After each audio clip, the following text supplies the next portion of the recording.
welcome to all of you.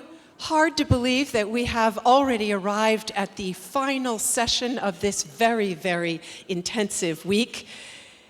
It's been a very rapid trip to this destination, but of course that's exactly what we expect from ITS-assisted transport, isn't it? Seamless and so rapid you scarcely know you're moving. Our topic in this plenary session is appropriately a look ahead at the future development of connected mobility. But first, let's take a quick look back at all that we've seen and experienced and been through during this very intensive, very informative week. It is, of course, a challenge to tie all the strands together, which is why we're designating the task to a man who knows the world of ITS like pretty much no other. In this crowd, he's also the proverbial man who needs no introduction. Eric Sampson is Senior Congress Program Advisor at ERTICO ITS Europe. He's former chairman of the ERTICO Supervisory Board, and he's also current president of the ITS Benefits and Evaluation and Costs Group, IBEC. And Eric Sampson, the floor is yours. I think we're all very curious to hear how you sum it all up.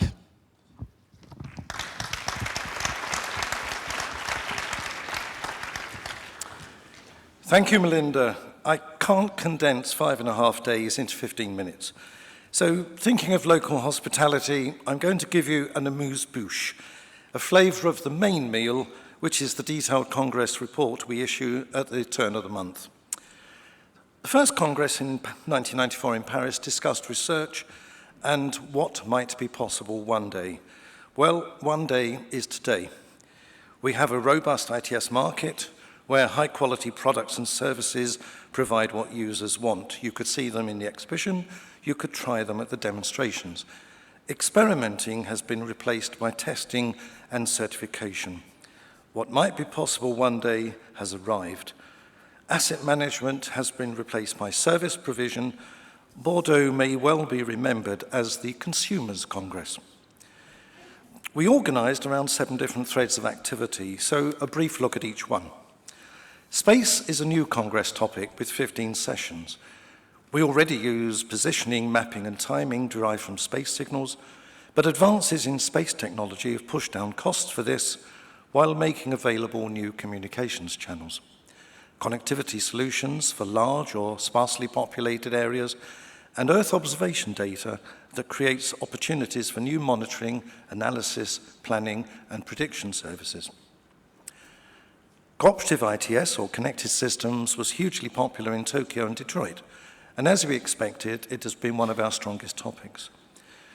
We had reports on how to move from single test sites to corridors and networks, how to use data generated from connected vehicles for a variety of purposes, and the designs of network architectures required for V2V and V2I communication. There was much emphasis on the need for change, move away from the old models of working vertically in one market sector, work horizontally with a mixture of partners. Topic 2 began with a multinational executive session, followed by special sessions and technical papers that discussed the full range of connected services. We had 3 very popular stakeholder workshops on policy and regulation, practical issues arising from trials, and on the next steps for Europe. 2 European actions are very clear. The extension of the Compass 4D pilot trials and demonstrations into larger scale deployment is a key step towards a self-sustaining market. And the continuation of the Commission's cooperative ITS platform in parallel with the 2016 Netherlands presidency of the Union is seen by ERTICO as without doubt an IPCE, an important project of common European interest. Topic 3 was multimodal transport for people and goods, where we saw a marked shift from mode-centric to mobility-centric. Technologies associated with smart freight were covered, such as innovations to improve operations and performance, all based on cooperative ITS. And we saw ways to increase port capacity, very relevant here where there is a port. There was strong emphasis on ways to make travel easier for people. And of course, we heard a lot about mobility as a service. Topic 4 focused on urban trends driving ITS development. According to United Nations figures, within 2 decades, nearly 60% of the world population will be urban, and such a rapid shift is challenging.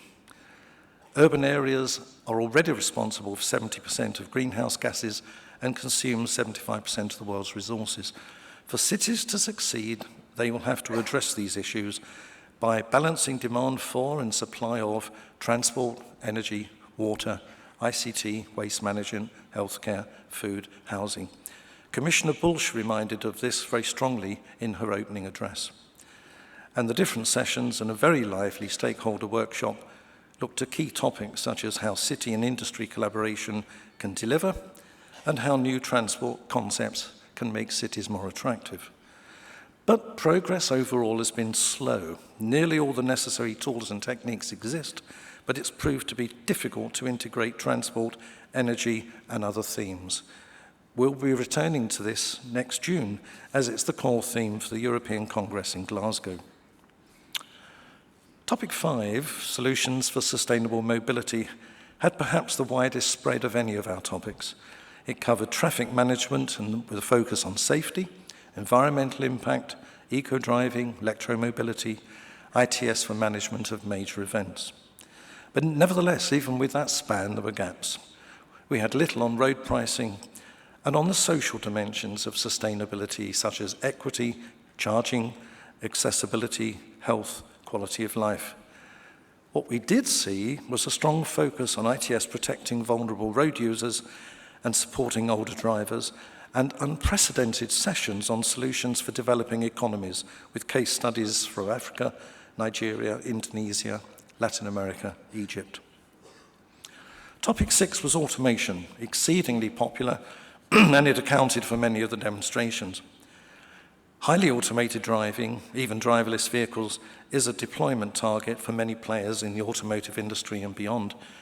It could be the game changer to take us close to the 2050 zero fatalities target in the Transport White Paper. Many papers in sessions reported on attempts to create affordable solutions to deal with real-world problems, and there was a pleasing sense of feet on the ground from the busy IBEC and practical sessions on costs and benefits. Other sessions looked at technically difficult issues, such as how quickly can a driver take control from an automated system if it decides it can't cope on its own? Topic 7 addressed big data and open data, where again there was a welcome focus on real-world issues rather than marketing theory. However, some key questions which have been raised frequently over the years still reappear. Who pays for what? Who owns what? Can anyone have access to data? How do we get compliance with privacy and data protection rules?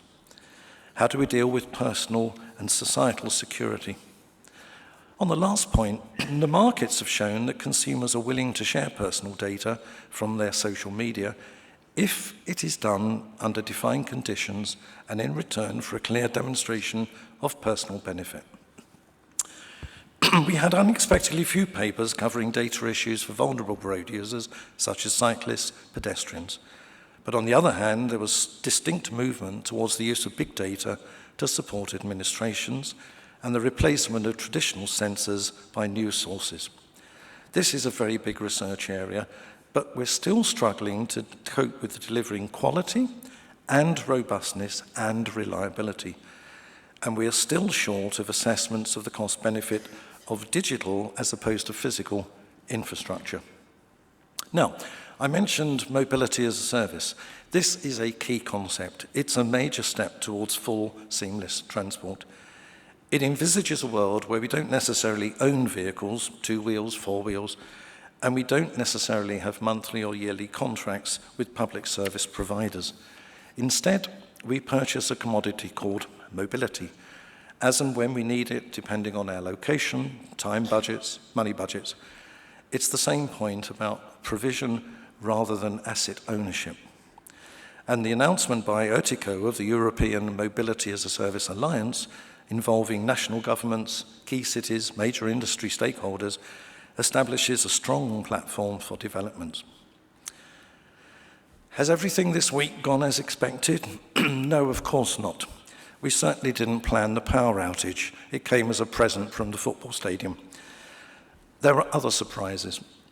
There was much discussion about cooperative ITS or connected vehicles, but you know, the cooperation bit has not always been visible. We've had the telecoms industry approach, the automotive industry approach, the network operator approach, researchers approach, industry approach. Isn't it time you connected and cooperated with each other and offered one joint approach? I hope the Commission's platform work and its follow-on will make this happen. And as I mentioned, it's a strong theme in the Netherlands presidency for 2016. I think this has been the best Congress for freight and logistics, but it's still the topic everyone remembers after they've thought about people. Economies need freight, cities need freight to bring in supplies to take out the waste. Freight traffic and passenger traffic share railways, waterways, airways, roads. We need to focus more on this sector. It could well be the place where driverless vehicles are first deployed profitably, perhaps as truck platoons. The future freight headline theme in Melbourne may be the path forward. Our slogan mentions towards intelligent mobility, making better use of space. Here's a few examples from the week: better public transport, better network management, seamless journeys, reduced environmental impact, improved safety. It's clear from listening to delegates that Bordeaux has been a very popular, productive, successful Congress.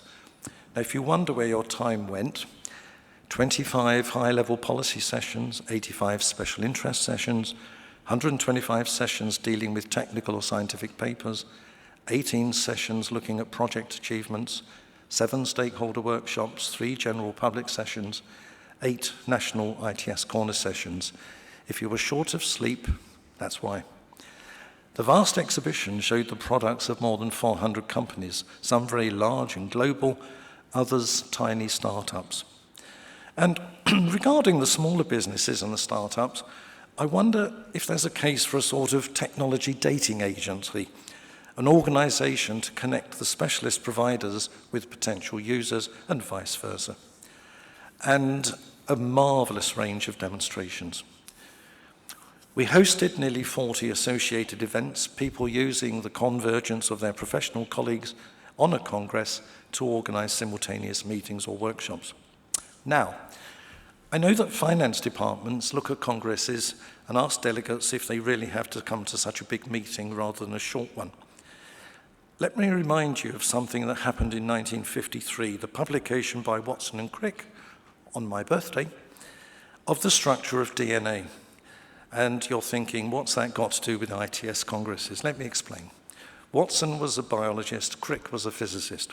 They didn't know each other. Their professor put them in the same laboratory on the same problem, as he hoped that different experiences and skills would prompt looking at things in a different way. I think that rather succeeded, didn't it? And that's the enormous gain from congresses, because of the breadth of topics, because it all happens in one place.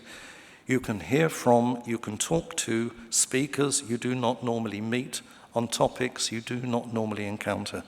And that is how new fields are uncovered. It's all about sharing knowledge, sharing experience, a different sort of open data, but on a global scale. I want to thank my team of rapporteurs very warmly for their huge contribution as my eyes and ears enabling this report, and the invisible ERTICO and MCI team who brought it all together, plus our local hosts and colleagues from the other regions who've made Bordeaux such a success. Thank you all back office staff. Au revoir until Glasgow next year.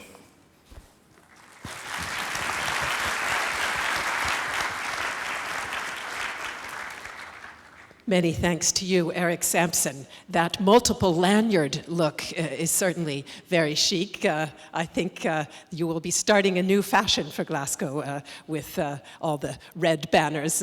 And I'm not quite sure that the plethora of fascinating technological innovations on display was the only reason for sleeplessness this week. I believe that many people also had a certain enthusiasm for the local product as well.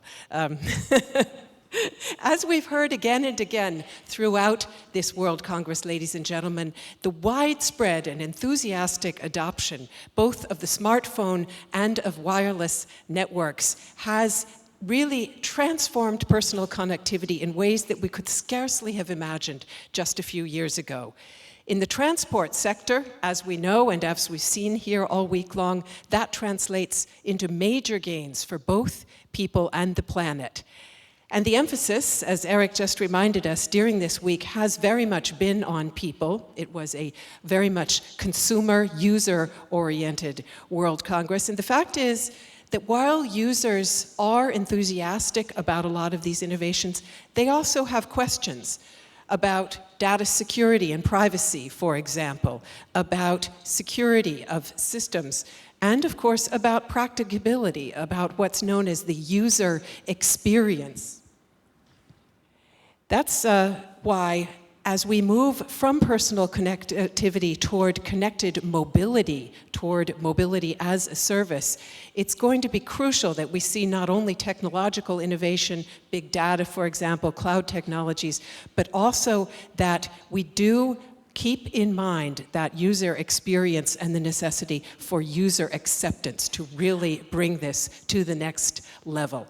And that's why, for this last session, we've put together a panel of very eminent speakers who will be talking about what technologies, what organizational structures, and what business models might maximize gains, minimize disadvantages, and get the absolute maximum number of users on board as we move toward connected mobility. So we begin with a keynote, and then we'll be moving on to a discussion with 4 eminent international panelists. And it's now my pleasure to introduce our keynote speaker. He is Paul Zanelli. He's Chief Technical Officer at Transport Systems Catapult, which is a UK government-based technology and innovation center for intelligent mobility. Before joining Catapult, Mr. Zanelli managed 2 high-tech startups, and he also worked for the UK venture capital company, Advent Venture Partners. A warm welcome to you, Paul Zanelli.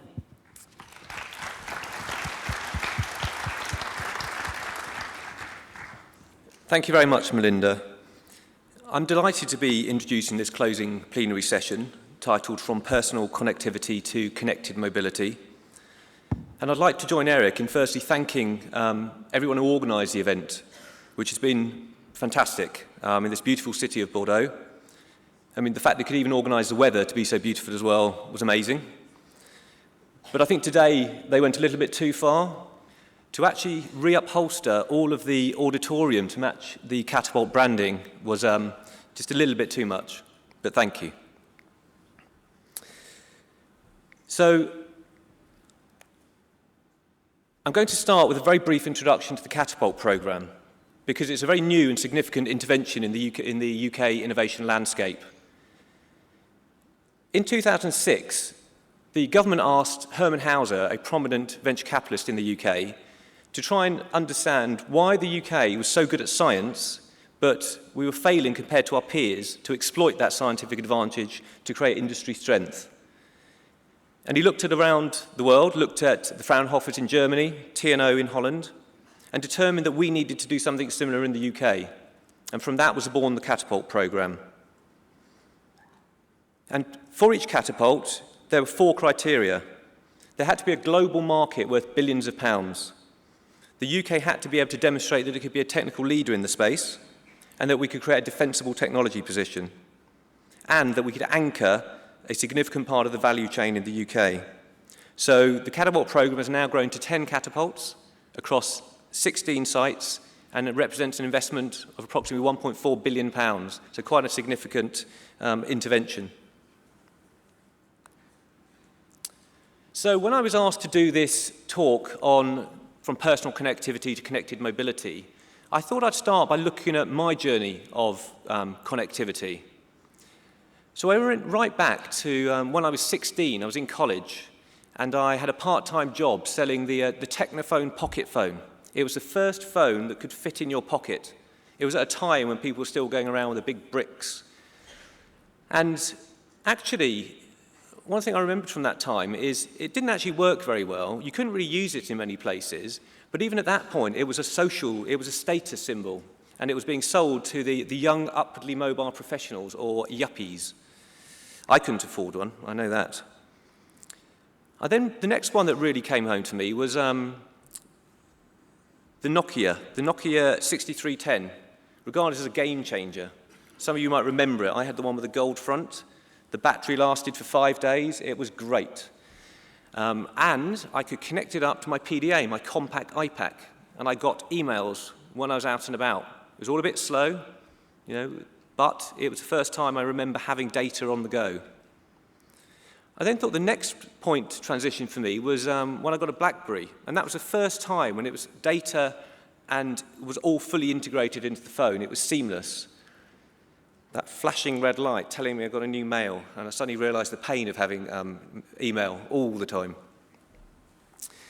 And then 2006, less than 10 years ago, the iPhone came out, and that changed everything. We now have connectivity speeds for 4G, which give us most of the services we need. And I noticed in the intro to this session that it says we enjoy uninterrupted personal connectivity.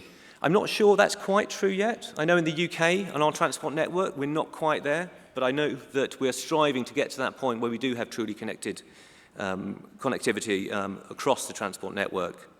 And what next? Well, we know 5G is coming. We don't know quite when, but we know that's really going to be driven around the quality of service and the M2M.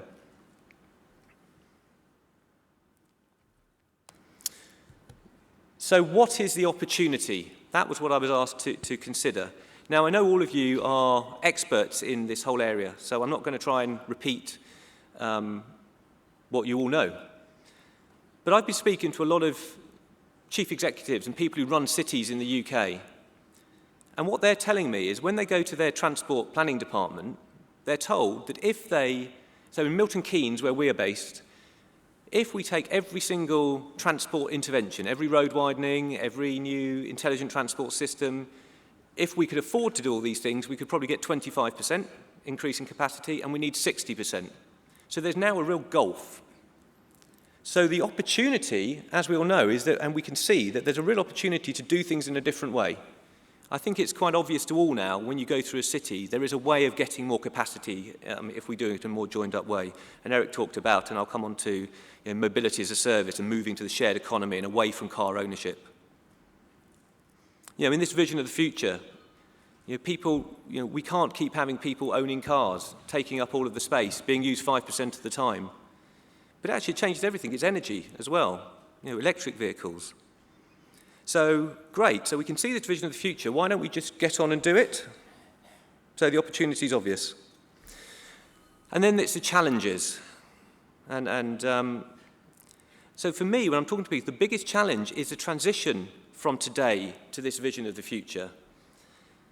I know that particularly around public investment, if you don't do this in a structured way, it undermines, and you've got new services coming in competing with public services, then it undermines public service investment.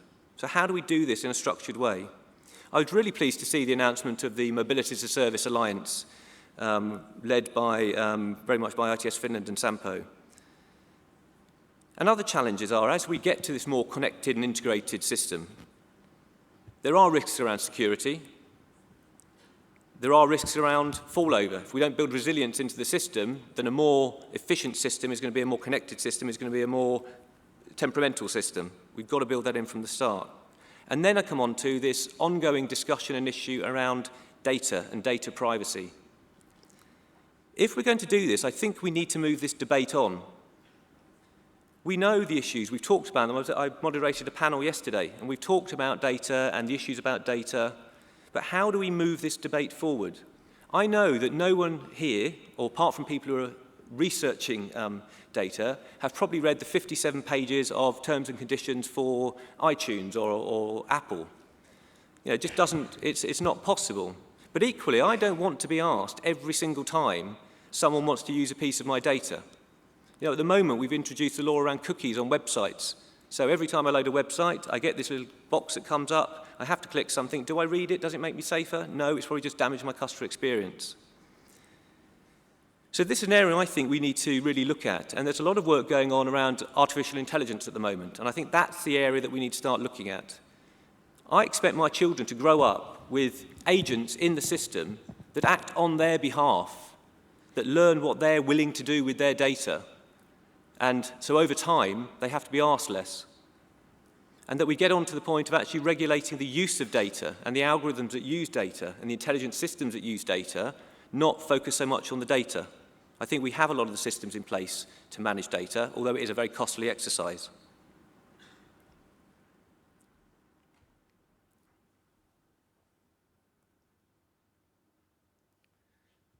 So, are people willing to engage in this future and to share their data? We recently conducted a study called the Traveller Needs Study, which was supported by our Department for Transport, our Department for Business Innovation and Skills, and by Innovate UK, the UK's innovation agency. And we found that 75% of travellers in the UK experience pain points on their journey, hence the picture of pain, in case you were wondering. But they also said that 57% were willing to share their data. I think, as Eric said, there's lots of studies out there, so I think there is willingness out there to share the data, but they need to trust who they're sharing the data with. And again, I come back to the idea that it's the use of data and the connection of the data and the application which is where we need to focus.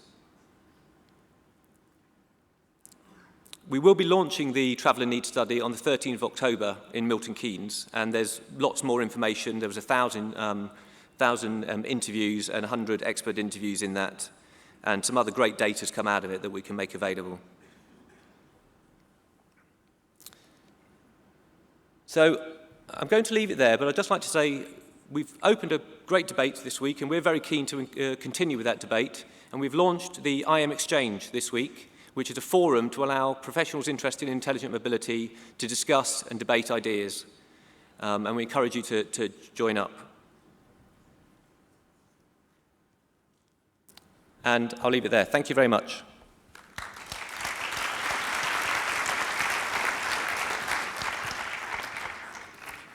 Many thanks to you, Paul Zanelli, for highlighting both how far we've come and also what kind of challenges we still need to master to make this adaptation of connected mobility the most widespread and the most successful and the most rapid that it can possibly be. Let's pick up now on some of those themes with our panel discussion. May I ask our four panelists to please join me here on the stage?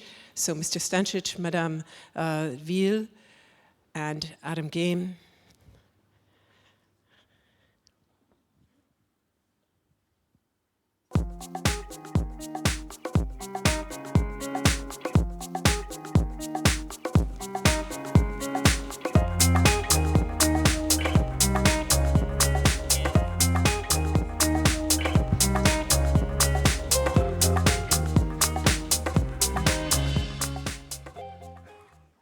So a warm welcome to all of you and a brief introduction to our four panelists before we commence with our discussion. I'll start here next to me with Zoran Stančič. He is Deputy Director General of DG Connect, the directorate at the European Commission in charge of mobility. He's, and information, I should say. And he is a scientist and academic by training who had quite an illustrious academic and policy-making career in his home country, Slovenia. So a warm welcome to you, Mr. Stančič.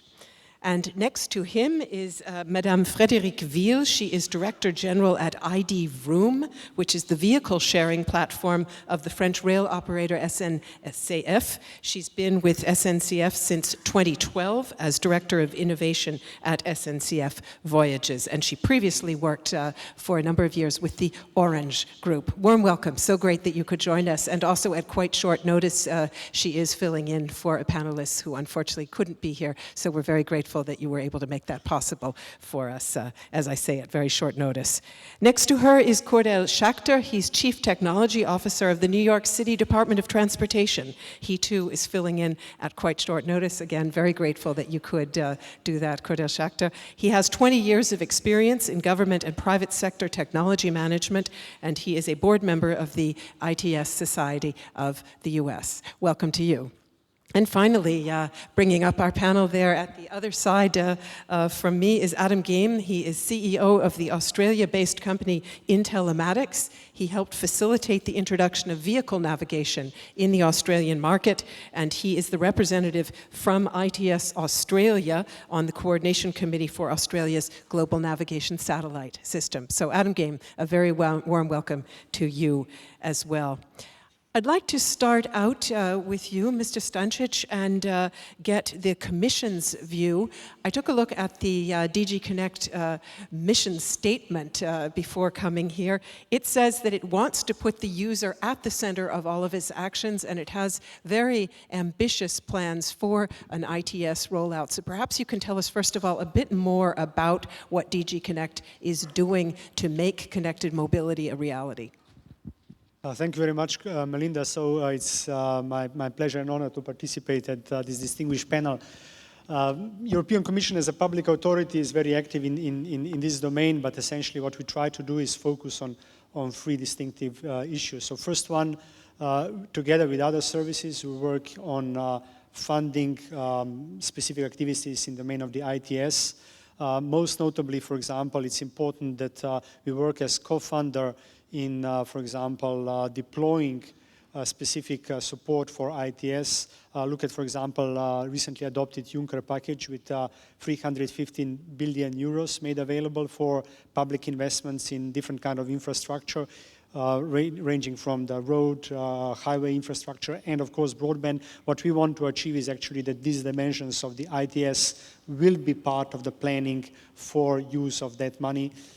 Then, of course, linked to that is also funding in the domain of the regional funds in European Union. So we want to ensure that the ITS dimension has to be part of using of this fund. Second dimension, which is very important for ITS, is our activities in the domain of, if I put it as an enabler of the process. Here what we are trying to do is we look at the overall chain from supporting research and innovation. You know very well that together, DG Connect together with colleagues from DG RTD and DG Move are investing quite a lot of money in funding research and innovation. Altogether it's about 500 million euros per year through Horizon 2020. And then also very important for us is that we look at all other aspects of research, innovation, and the road towards the full-scale deployment.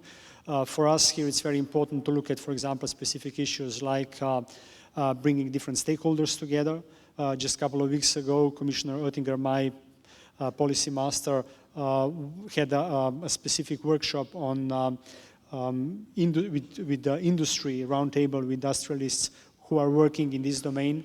Then, of course, support together with our colleagues from DG Move and DG RTD in specific other forums like iMobility Forum, like CARS 2020 and its successor, and CITS. So I think it's very important that we work together with these stakeholders in order to go towards the full-scale deployment. Here, one very important dimension which I would like to highlight is our support for European Innovation Partnership in smart cities and communities. We are trying to build together different stakeholders. We have more than 350 of them who are working together in building the full-scale deployments. Of course, taking into consideration excellent research innovation, which is being done in European Union by industry and by the different kind of research organizations. Last but not least, European Commission is supporting this kind of activities through regulation. You know that regulation is very important. Data protection has been mentioned, but I will just mention an excellent example which we have in place with the eCall. With the proper regulation in the domain of the eCall, we have supported specific deployment of the ITS solutions for the benefit of the society and the citizens. Of course, it's important to look at all other aspects. You know that there are specific issues related to the data privacy, which we want to support in future, but also all the other aspects. And I think here, for example, we should look in more focus on the standardization. On standardization, it's actually one of the steps of the regulation, if you want, technology-led, but we are trying to bring together different stakeholders from European industry through the ETSI Institute, of course, with the international dimension, together working with our partners on the other side of the Atlantic and beyond in the Pacific, Japan, South Korea, and other countries, in order to pave the way towards the standardization. So our efforts are concentrated along those three axes, as I said, funding, then bringing together different stakeholders, and of course regulation.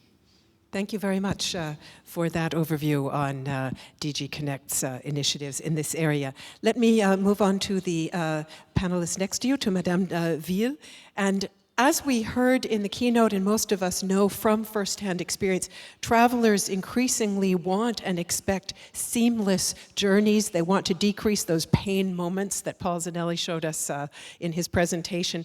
So let's talk a bit perhaps about the intermodal piece. For you at SNCF, but basically in charge of the vehicle interface, what do you see as the best steps to link the world of public rail transport to private vehicular transport? Well, I think we can do more to link road and rail. And to start with, who would have expected a carpooling service to represent SNCF in this session today? I think we all know that car is the mostly used mode of transportation to move from your home to your office.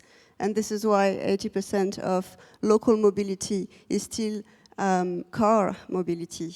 We all know also that car is not always the most relevant way from traffic jam perspective, from pollution perspective, and in terms of overall cost. Yet we do use our cars, and did you know that if we could move only 3% of local road solo driving, for example, towards carpooling, we would save 1 million tons of CO2 just by moving this 3%. So at SNCF, we work twofold to do that. First of all, we want to increase shared mobility. And secondly, we want to facilitate connections. So increase shared mobility. This is why SNCF has invested in car-sharing company like WeCar, Zipcar, a carpooling company like iDVROOM. Just a few words about iDVROOM, if you allow me. iDVROOM is the pioneer and leader in daily mobility carpooling in France. What is daily carpooling mobility? Daily carpooling mobility is carpooling for commuters, carpooling to go to a concert, to go to hospital, to go to the train station. We've been offering and learning on that service since 2006, and we have now the largest number of active users in France. In terms of shared mobility, SNCF also works on offering low-cost solution to incite people to share mobility on the backbone transportation network. So I'd like to give two examples of that. WeGo is the low-cost train offer, and WeBus, and together they will represent 10 million tickets in 2016. So this is really to incite people to go more towards shared mobility on the backbone transportation. I'd like now to come to how we simplify connections, so that is interconnection between road and rail especially, and where these both meet. Obviously they meet at the train station, so on the physical world we offer dedicated places in the car park from the train station for people who practice carpool. On the digital world, it's very important to smooth the way all the customer journey from the information part to distribution, so when you buy a ticket, and to ticketing. So typically, as an example, on the information part, the SNCF application proposes and informs you about all your way from door to door, including car, public transit, and long-distance transportation.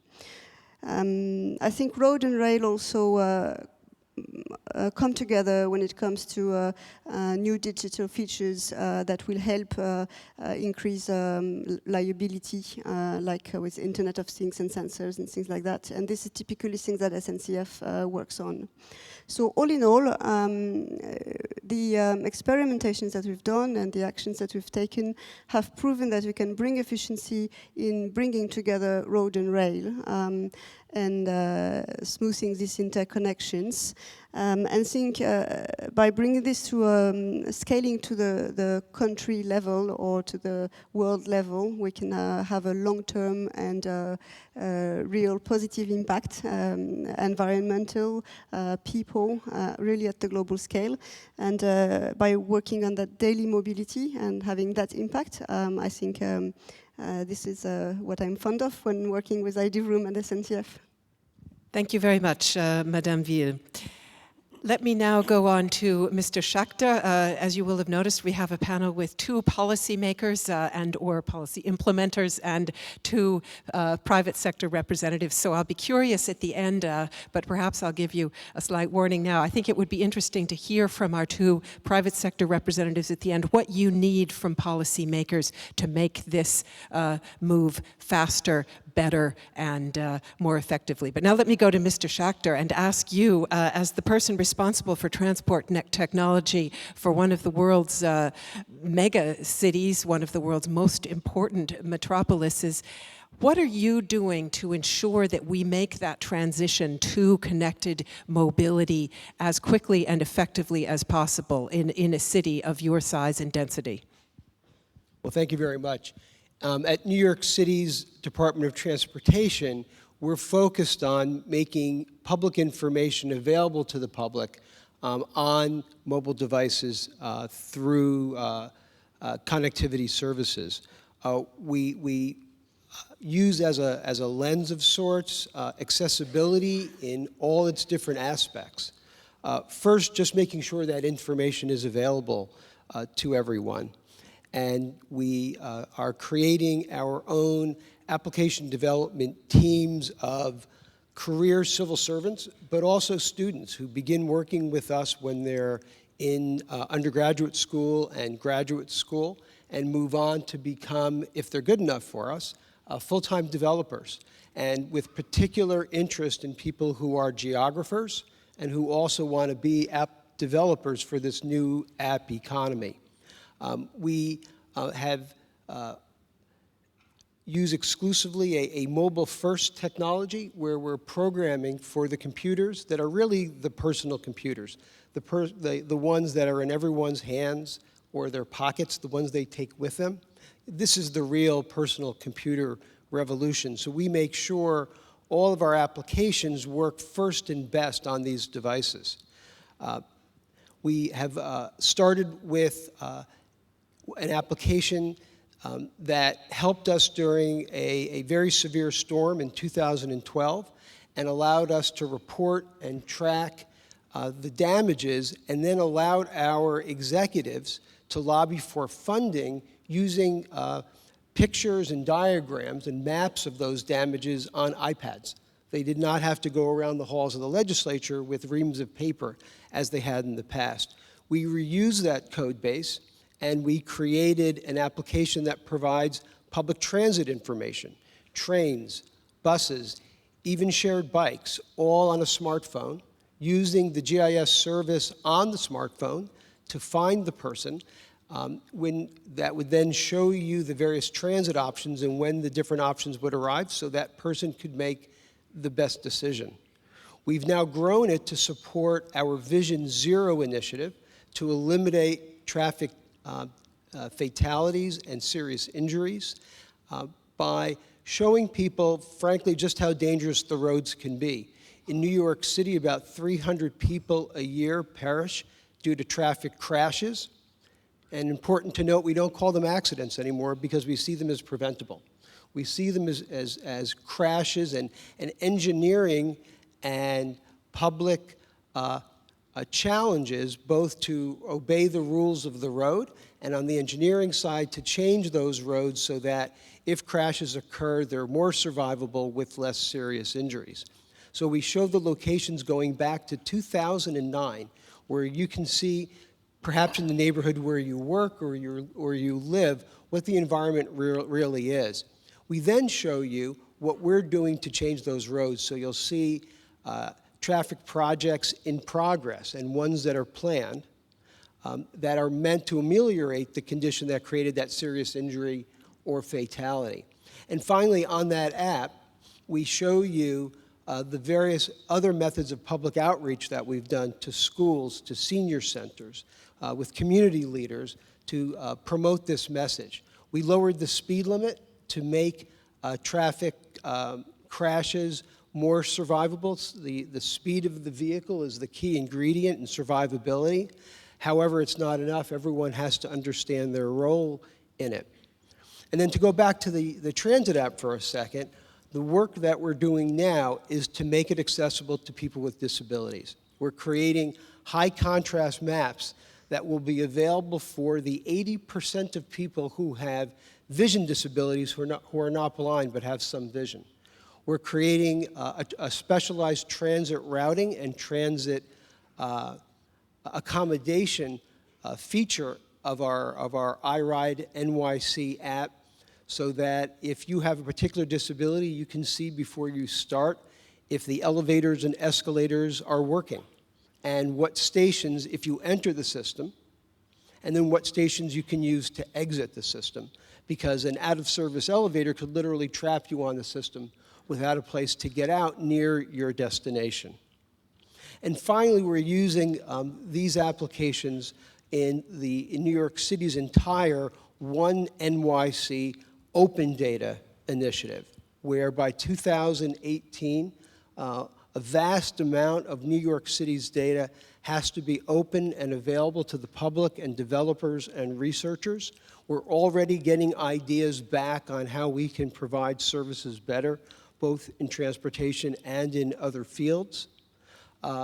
So all of our efforts are around basically opening up information, using mobility and connectivity to provide these services to make New York City a much more accessible city. Many thanks. Adam Game, your business model, of course, is devoted anyway to trying to look toward the future, but you're doing that in a dual capacity now because Australia will be hosting the next World Congress. So I wonder if you would give us just a brief sense of what you see as the next big thing or things on the horizon, and perhaps also address the question, will that next big thing be more about the kind of user experience issues that we've been talking about here today, or mostly aimed to benefit transport providers? Well, Melinda, I think the Congress here is a catalyst for both public and private sector organisations to focus on the issues of connected mobility. And Australia, like the Congress, is in some senses at the crossroads from a transport, automotive and consumer electronics perspective, at the crossroads of technology from Asia, Europe and the Americas. So in many senses, those of us who are going to be demonstrating and attending the Congress in Melbourne next year will be in a living lab for interoperability, which is what the Australian automotive technology market is inherently. And I think we heard from Eric earlier mentioning some of the challenges that we face in terms of siloing of standards. I think there's also regional siloing of standards as well as sectoral siloing. And I think certainly if we think about the transformational changes in technology that have actually really impacted people's lives on a global basis, they have inevitably involved a single global technology approach which has been adopted and demanded by consumers. So I think the reality is, if we're playing with regional or sectoral standards, we are not actually dealing with the main game.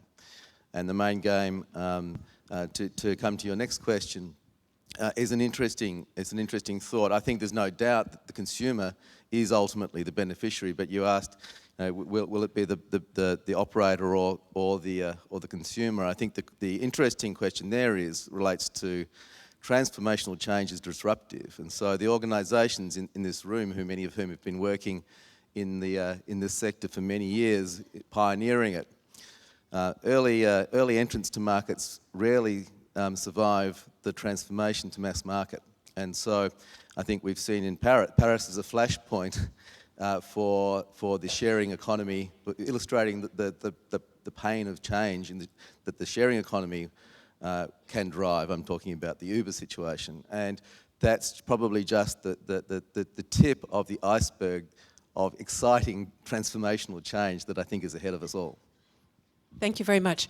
Hold on to that mic just for 1 second, because I'm going to go back down the panel very, very quickly because we're close to the end of our time. But I would like to just know from each of you, what would you expect and hope for from the other stakeholders, at least those who are represented here on the panel? So in your case, Adam, if you'll just say a word, you mentioned international standardization. Clearly that's something that policymakers at international, global level need to be pushing forward. But what else would you want to see from policymakers, either local or regional, global? Well, I think standardisation, absolutely, and I think from the public sector, speaking from a private sector perspective, it's walking the talk.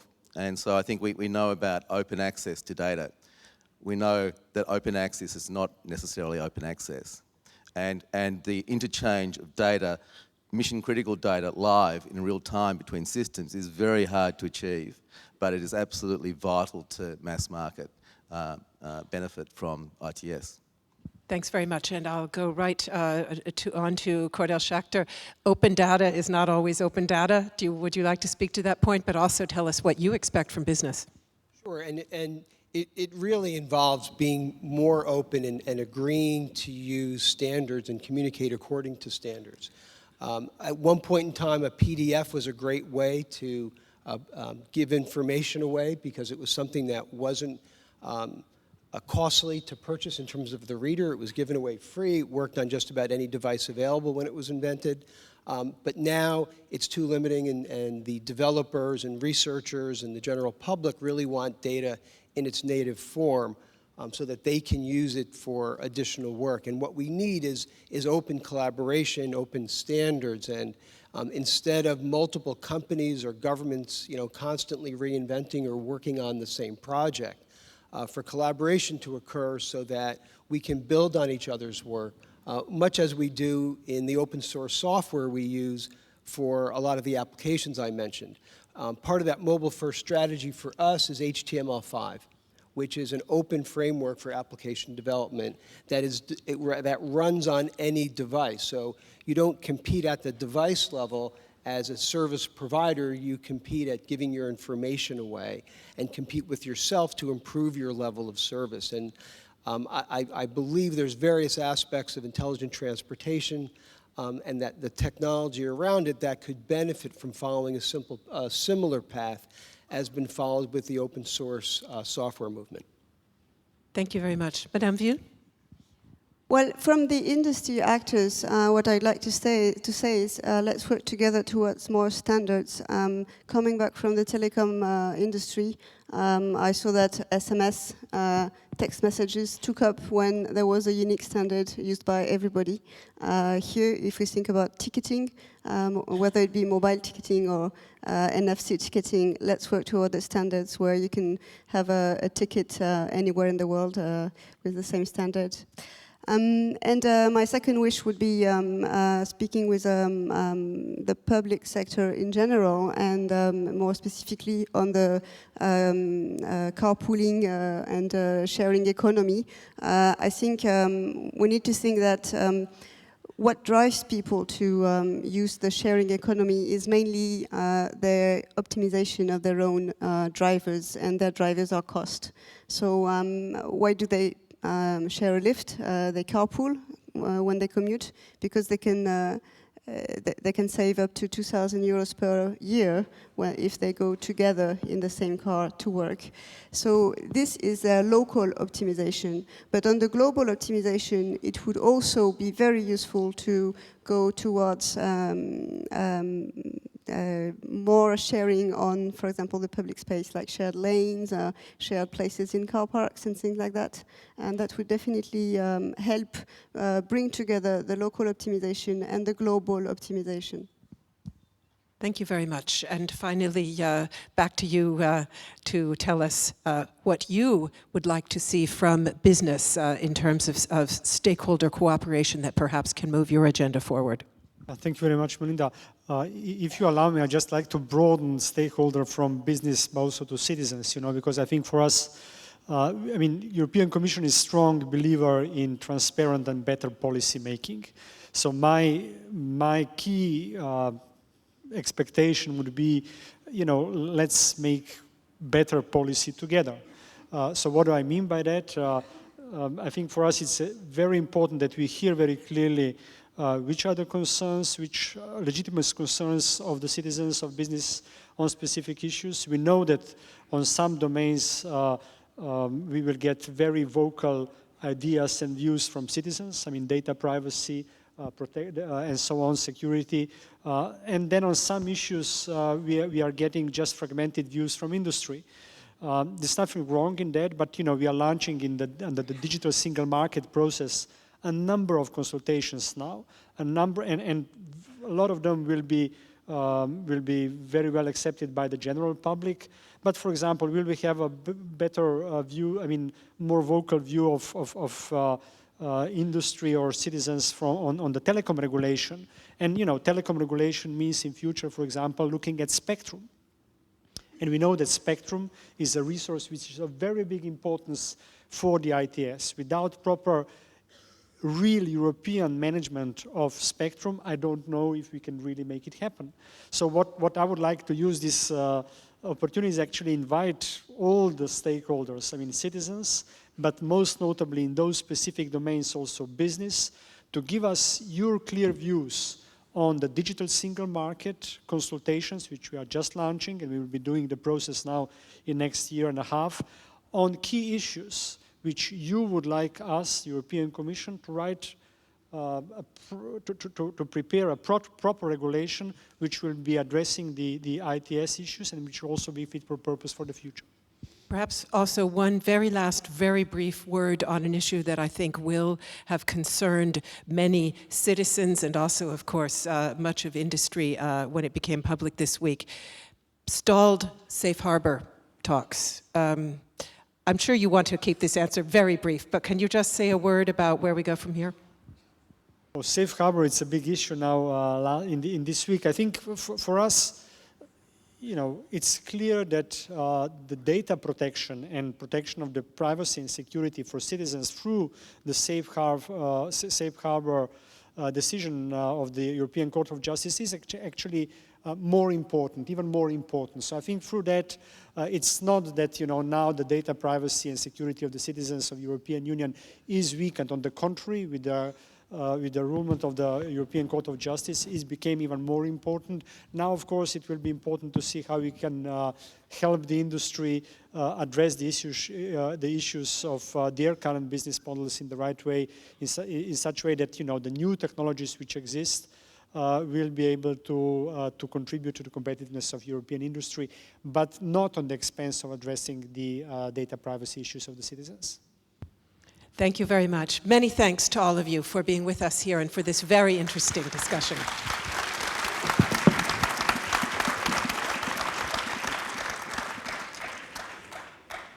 Ladies and gentlemen, that does bring to an end the final plenary session of the World Congress, but certainly not the World Congress itself. We now will move seamlessly into our closing ceremony, and again, with very warm thanks to our panelists for such a concise interaction that we did have there.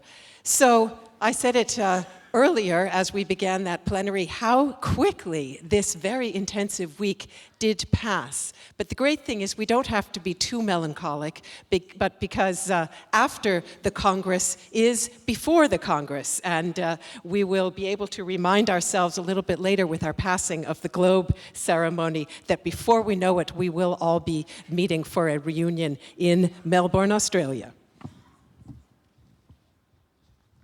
But let's stay right here in Bordeaux for now, because this has been an amazing World Congress, this 22nd edition. I guess we always like to talk about bigger and better, but the fact is, right here this week, it absolutely has been true. The numbers are absolute record breakers, and at least as far as ITS Europe events are concerned, certainly the biggest, most comprehensive attendance we have ever seen. So that's a major achievement, and I think something very much to be celebrated.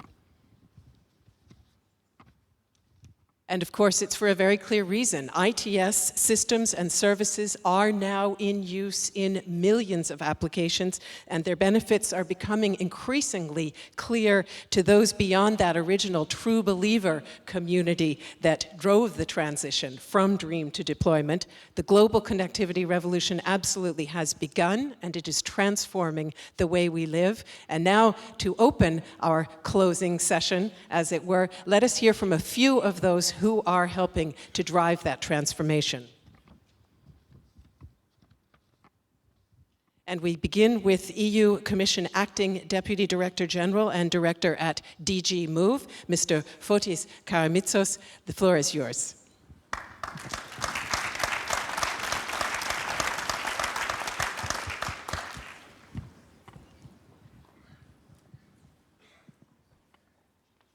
Thank you very much, Melinda, for whatever we have done all this week. I think I want to give you, from our side as well, congratulations to the organizers of the event. And also I think what Eric earlier and Paul gave us, one side the conclusions more or less, and the other the vision, is something that we have to work from now on till the next year. What I can see is that we have seen a real progress both for the deployment of successful solutions but also for continuing innovation from when we started back in '94 in Paris. We should keep it in mind because indeed at that stage we had only, I would say, ideas of research, and today we have things deployed not only on roadside but on all modes of transport, and innovation really going forward in a very big speed.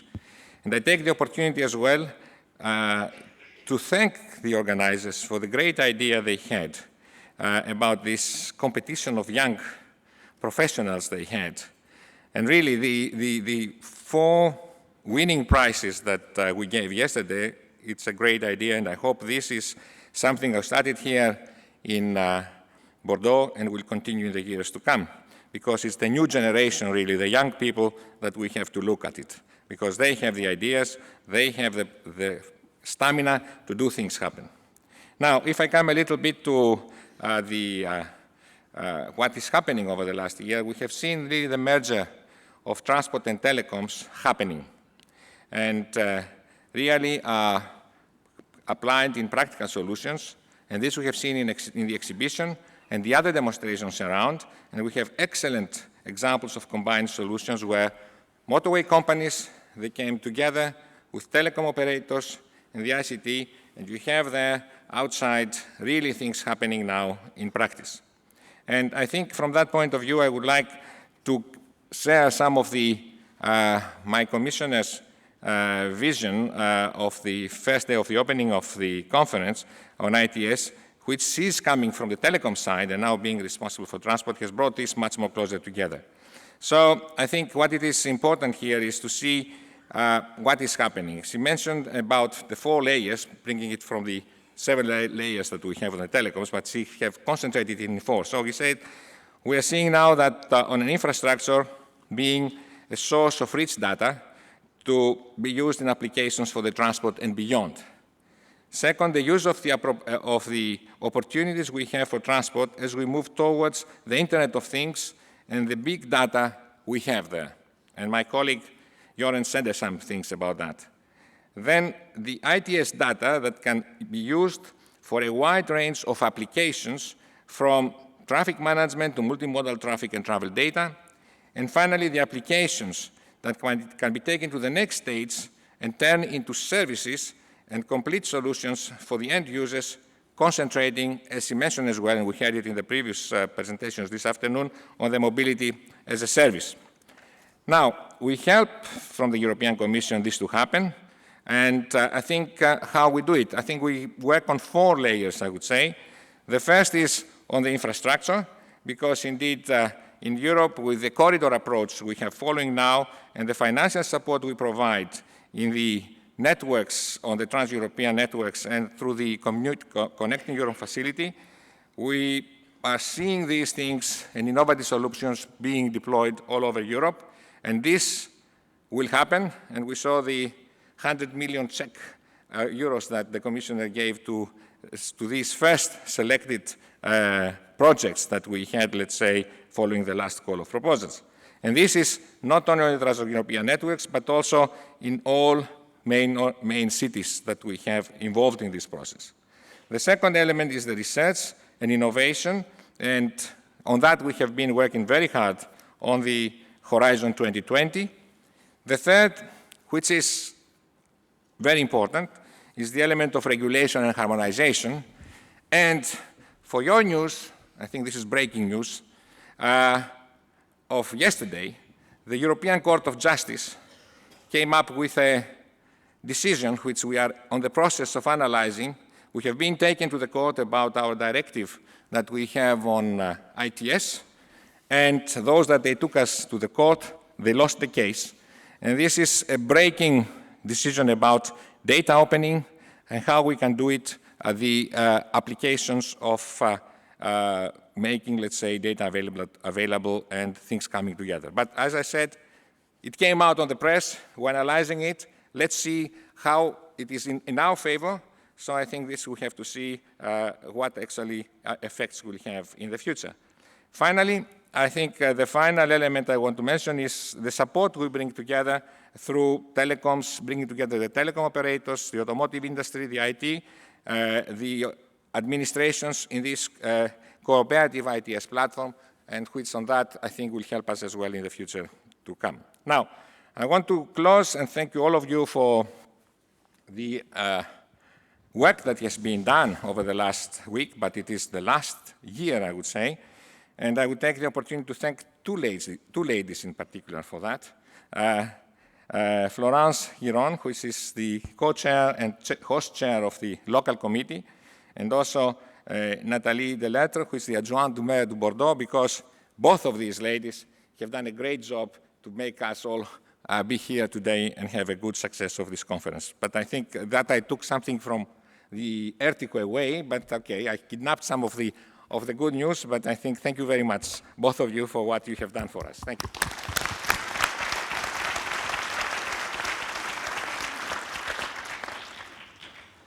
Thank you very much, Mr. Karamitsos, for that. And I think everybody will be thanking those two ladies. So you didn't take anything away at all. You just added to it. Now let us hear some closing words from our co-host and organizer, ERTICO ITS Europe. Mr. Cees de Wijs is ERTICO's Supervisory Board Chairman. Cees, the floor is yours.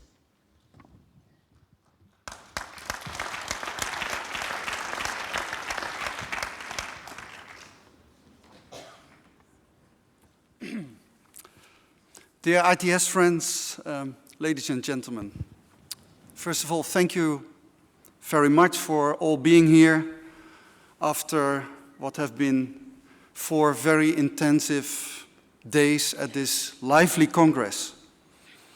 A Congress which also turned out to be an exercise, moving back and forth from the Congress to the exhibition, but I trust that will guarantee that we all come home in good shape. I hope you have enjoyed this week here in Bordeaux. As I said, it was lively. There was an excellent, vibrant atmosphere, both at the exhibition as well as in the Congress, with very well attended sessions. I felt we were collectively in flow. And I also hope that it brought you new insights and new ideas to move forward. And it's my pleasure to reflect very briefly on some key observations that we have as an ERTICO partnership. First, we are extremely delighted to see the refreshed and renewed momentum on new large-scale employment deployment initiatives. And I mention a few. First of all, the commitment that cities and industry have spoken out to continue and further intensify the large-scale deployment of cooperative services as a follow-up on the Compass for D project, which is indeed, like Eric Sampson already mentioned, considered to be a key step towards self-sustaining markets. Second, the extension and improved alignment of testing of connected and cooperative services across several corridors in Europe. And let us hope that the call done by the Dutch ministry is a strong impulse during the forthcoming Dutch presidencies to ensure that we really have an EU roadmap on automated driving, which then could be guided, hopefully, by a continuation of the corporate ITS platform of the European Commission. We as ERTICO would strongly support that. Third, mobility as a service. It has been mentioned already several times. We have seen, and we are extremely happy with that where Sweden, Finland, the Netherlands have taken the first initial steps, we now really have seen during the Congress a snowball effect during the last days where a tremendous incremental mass has been gained already that hopefully capitalizes and leads to tangible results in the near future. So let us watch closely progress on that. And I think that is also a request for results in the near future. Let us closely follow the results in Melbourne and later on. And last but not least, there was ITS for freight transport and logistics. And I must say it is encouraging to see what is happening in the private sector segments, both driven by the truck industry as well as the logistics service providers and ports to drive truck platooning, considered to be an important instrument to drive reliable logistic operation and improve efficiency.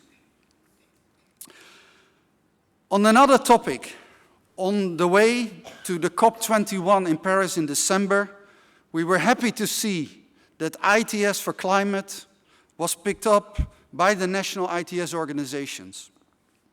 And I'm extremely delighted to see that there was agreement between ITS Asia-Pac, ITS Americas, and ITS Europe about continued search and collection of success stories where we see that ITS is basically helping to battle climate change and with tangible results to reduce CO2 emissions in our transportation systems.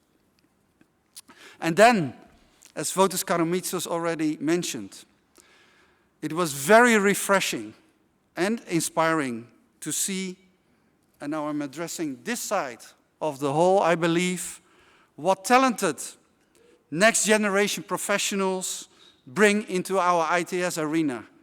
And I really, really look forward, guys, to have you on board during the forthcoming events that we have, because we need you to build a future. And I want to have an applause for you.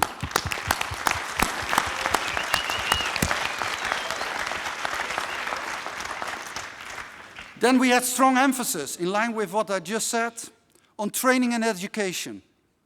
We had an award for the first time here in Bordeaux during a World Congress for the best idea to create a diverse and representative ITS workforce. I think that's a good thing to be continued also in the future. And then we realize, of course, that we are on a journey that will continue, I'm sure, with a very good congress in Glasgow, on our way to Melbourne, and after Melbourne in Montreal. And I think that journey simply underlines the fact, and with that I want to conclude, that ITS is happening and is truly transforming in a significant way our transportation system through smart and sustainable mobility services.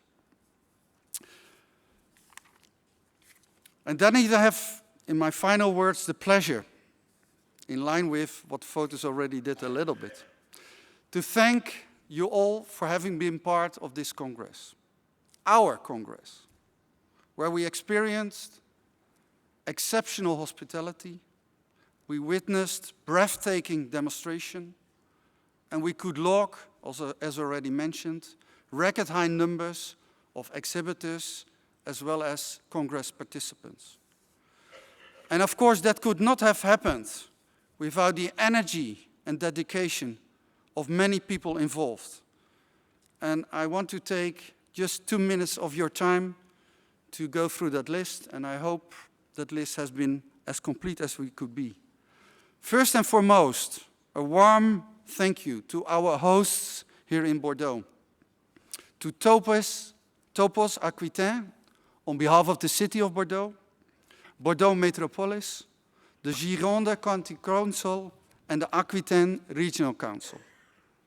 A thank you also to the French Ministry of Transport, to ITS France, to CEREMA, and IFSTAR for their strong support during the Congress as well as the preparation. A thank you to the ITS regional organizations, our friends from ITS America, our friends from ITS Asia Pacific and their teams, and of course the team of ERTICO. The French National Committee, the Bordeaux Organizing Committee, the International Program Committee, and the Board of Directors, thank you. Also thank you to Eric Sampson and his team of chief rapporteurs, which did an excellent job, in my opinion. And the participants, of course, as mentioned already, of the ITS Hackathon, and the ones from the 24 Hours Innovation Student Competition. Thank you to all of our exhibitors, demonstrators, delegates, speakers, and moderators. A well job done. And last but not least, a thank you to our very generous sponsors. Without them, we could not have done it in the way that we have done it here in Bordeaux. So this Congress, once more, our Congress was exceptional and exciting because what you are doing is exceptional and exciting. And our innovation and vision that started in 1994 starts to become step by step a reality. And we should not forget that the future belongs to those who believe in the beauty of their dreams. With that, I conclude, and I hope to see you soon in Glasgow and later in Melbourne. Thank you very much. Thanks very much to Cees de Wijs. I think we can all agree that the city of Bordeaux truly did outdo itself in terms of hospitality. Yesterday at one of the sessions, the tram line, tram C, but of course all the other trams as well, were described as nothing less than glorious. And indeed, I think that this magnificent venue together with the tram line shows us to what extent ITS can help to connect the best of the old with the most innovative of the new. So truly, hats off to Bordeaux for that. Let us now show our heartfelt thanks with a warm round of applause for Ms. Florence, Madame Florence Ghiron. She is president of the Bordeaux Organizing Committee, and she has gone to great lengths to make sure that the 22nd World Congress was a source of joie de vivre.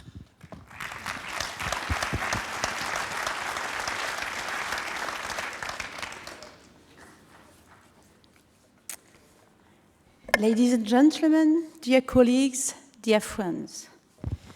At this moment, we are closing the ITS World Congress 2015, The 22nd one of a large series that started more than 20 years ago in Paris. And I must say that we are very, very happy. When I say we, I mean the 4 territorial councils hosting the Congress, namely the Aquitaine region, the Ghiron department, Bordeaux Métropole, and the Mairie de Bordeaux. I mean also Topos Aquitaine, the regional cluster I have the honor to chair, and its 50 members specialized in ITS and satellite applications. We are very happy to have spent these 5 incredible days with you all, over 12,000 participants coming from 100 countries. You all made the Congress this success, very successful.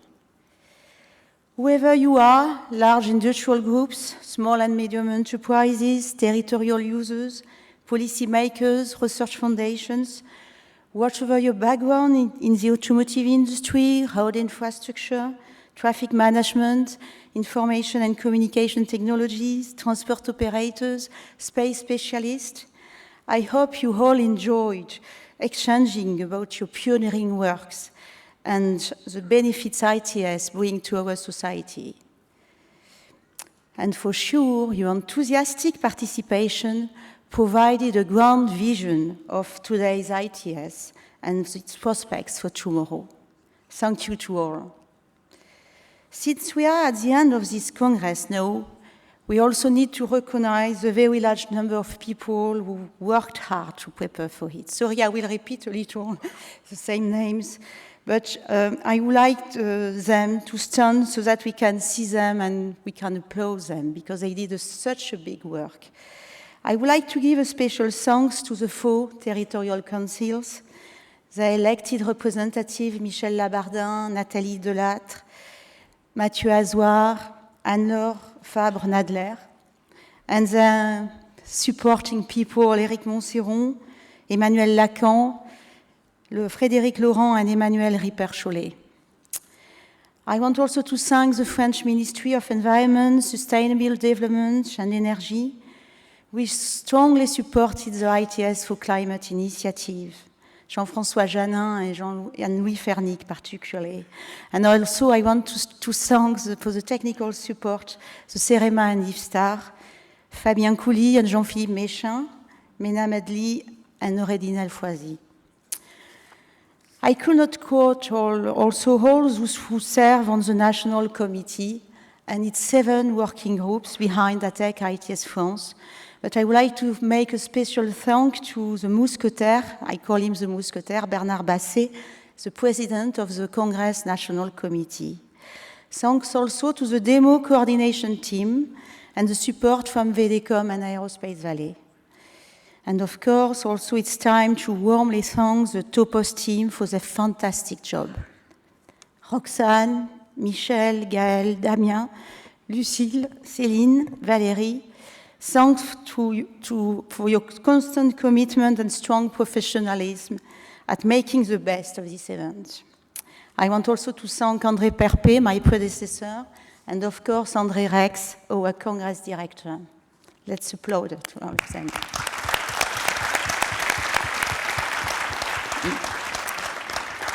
Without all of them, nothing could have happened this week in Bordeaux. Now that we are all here with our French community, we would like also to express our very deep gratitude to ERTICO, ITS Europe, ITS America, and ITS Asia Pacific, which gave us such a brilliant opportunity to host this 22nd Congress edition in Bordeaux. Thank you so much. I want also to thank the European Commission for all the research and development projects which were presented here and which brought strong advances as regards the state of the art. With optimism and determinations, together with all the French ecosystem, we are now committed to contribute to the pursuit of ITS market growth path, in the search on even more efficient and sustainable ITS and its use to well serve society, because we all love ITS. Good luck to our Australian friends, and let's meet again next year in Glasgow and in Melbourne. Thanks to all.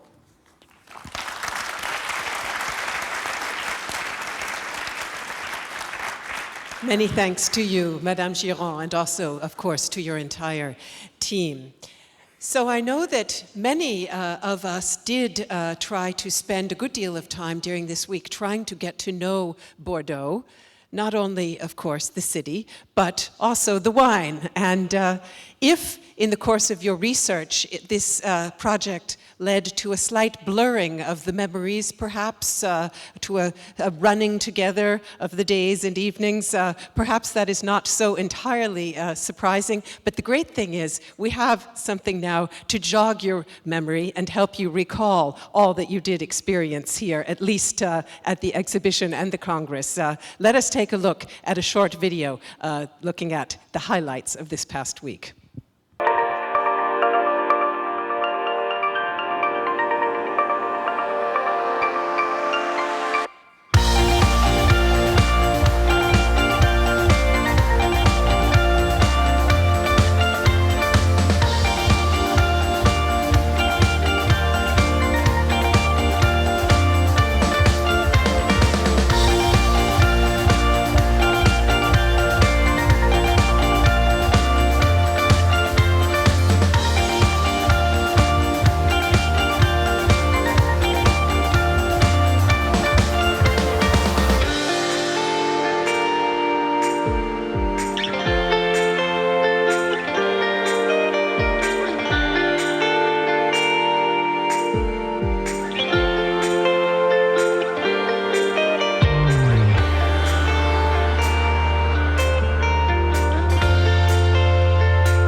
An abrupt end to a truly, truly excellent week. I think clearly a great deal of enjoyment was had by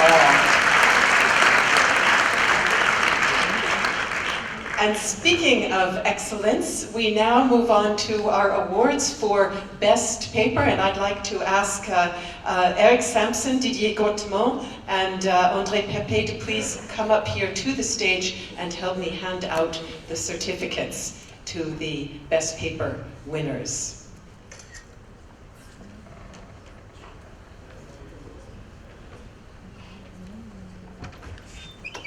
So, gentlemen, if you'll come and perhaps group yourselves right here in the middle where you can be well seen. Very good. Thank you very much.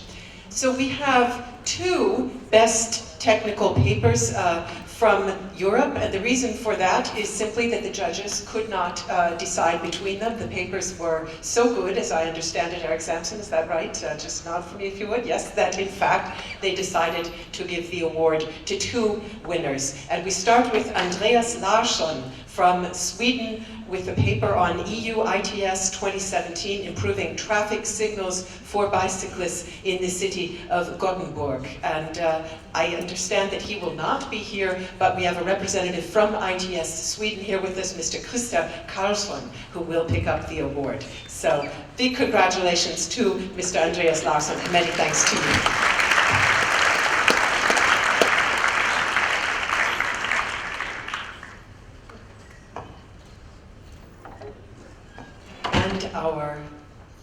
Congratulations. And our second best technical paper will be going to, but second only in the sense of the other of the 2 prize winners. We'll be going to Marcin Sederinsky from the Luxembourg Institute of Science and Technology, based in Luxembourg, and that paper is EU ITS 2664, Signal Phase and Timing for Cooperative Public Transport Priority Measures. Congratulations to you, Martin Sederinsky.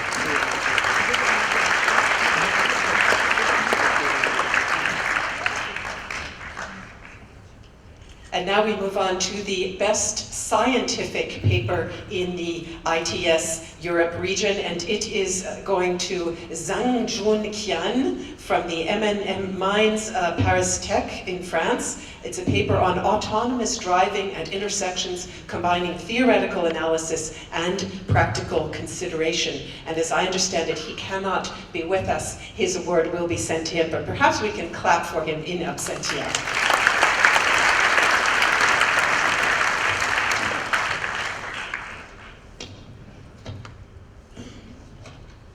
And we move on now to the ITS Asia Pacific region, where we have 1 best technical paper, and it goes to Mr. Zhang Qian Wang from Tsinghua University in China, and it's on modified driving safety field theory and its application to collision warning algorithms in complex traffic environments. And a very, very warm congratulations to you, Mr. Zhang Qian Wang.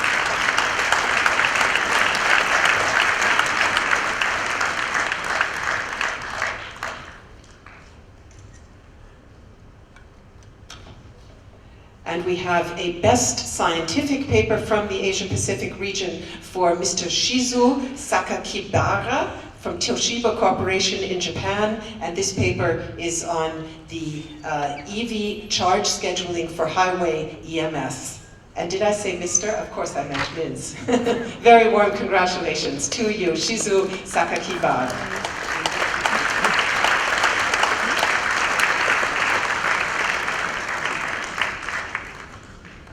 And now on to ITS America region, and here again we have 2 best technical papers, and we begin with Stephen Schladover from the University of California PATH program, and his paper is on regulatory challenges for road vehicle automation, lessons from the California experience. And we were afraid you might not be able to be with us, but it looks like you are, so that's wonderful. Congratulations to you.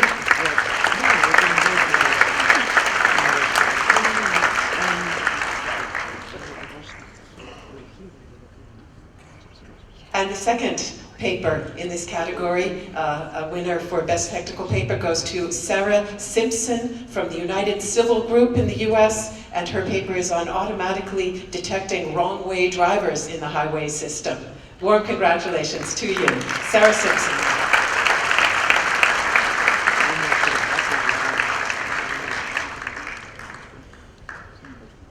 And finally, in the ITS US Region Best Scientific Paper, Dominique Kabowski from the Argonne National Laboratory in the US on vehicle energy management optimization through digital maps and connectivity. And his co-author, Vadim Sokolov, is here to receive the award. So very warm congratulations to both of you co-authors on that paper.